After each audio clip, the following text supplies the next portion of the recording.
न जाने बुझे बहुत सी लोकोक्तियाँ, कहावतें हमारे जीवन में शामिल कर ली और उसको निरंतर हम यूज भी करते हैं। बहुत से लोग आजकल क्योट्स में लिखते हैं कि हाथी पालो शेर पालो पर वहम न पालो। नहीं नहीं नहीं नहीं, हमारा सनातन बड़ा गजब है। उसने कहा कि वहम की भी दवा है। ये वहम की दवा तो पश्चिम वालों के पास नहीं थी। कहते हैं कि वहम की दवा तो लुकमान के पास भी नहीं थी। ये लुकमान कौन है? जैसे हमारे अश्विनी कुमार थे, आयुर्वेद जो धन्वंतरी जी थे, आयुर्वेद के रचनाकार, तो वैसे ही वहाँ बड़े प्रसिद्ध हुए लुकमान। सिकंदर को वो दवा देते थे, औषधि करते थे। तो वो एक बार सिकंदर को लूज मोशन हो गया, लुकमान ने उनको दवा दी, उसके लूज मोशन रुके नहीं। तो सिकंदर को गुस्सा आया कि आपकी दवा में दम नहीं है।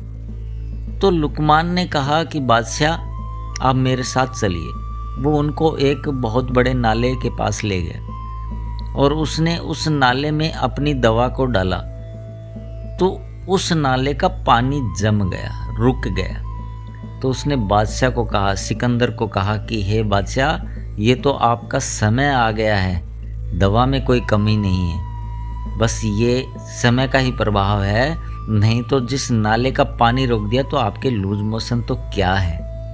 तो ये जो हमने बहुत सी लोकोक्तियाँ अपने जीवन में शामिल कर ली, वहम की दवा है।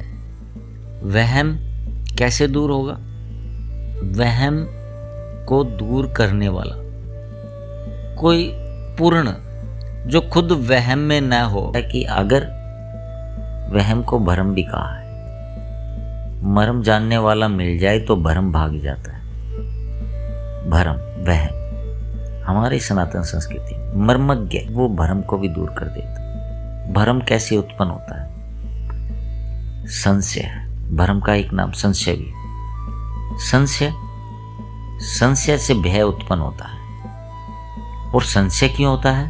अंधेरे से। अंधेरा यानी कि अज्ञान। अंधेरे से संशय उत्पन्न होता है, संशय से भय उत्पन्न होता है और फिर भय से दुख उत्पन्न होता है। यानी कि अज्ञान ही दुख का मूल कारण है। भरम, और मर्मज्ञ उस भरम को दूर कर देता है। मुझे भी मिली। इस उदाहरण से समझें मर्मज्ञ कैसे भ्रम दूर कर सकता है ज्ञान का प्रकाश कर। उदाहरण से देखें कि हम एक कमरे में हैं और उस कमरे में अंधेरा है और हमें एक रस्सी, एक अंधेरे में कुछ दिखाई देता है कि वहाँ कुछ है सर्प जैसा। हमने रोशनी की, बल्ब जलाया और देखा तो पाया कि वहां रस्सी है और आप दोबारा सो गए। लाइट ऑफ की, दोबारा सो गए। आपने दोबारा उस रस्सी को देखा, क्या डरोगे? क्या सर्प दिखेगा? नहीं, क्योंकि आपने प्रकाश करके उस भय को, उस वहम को दूर कर दिया। प्रकाश किसका? जब ज्ञान रूपी प्रकाश किसी पूर्ण संत के माध्यम से जब प्राप्त होता है तो सारे वहम निकल जाते हैं। वहम की दवा है।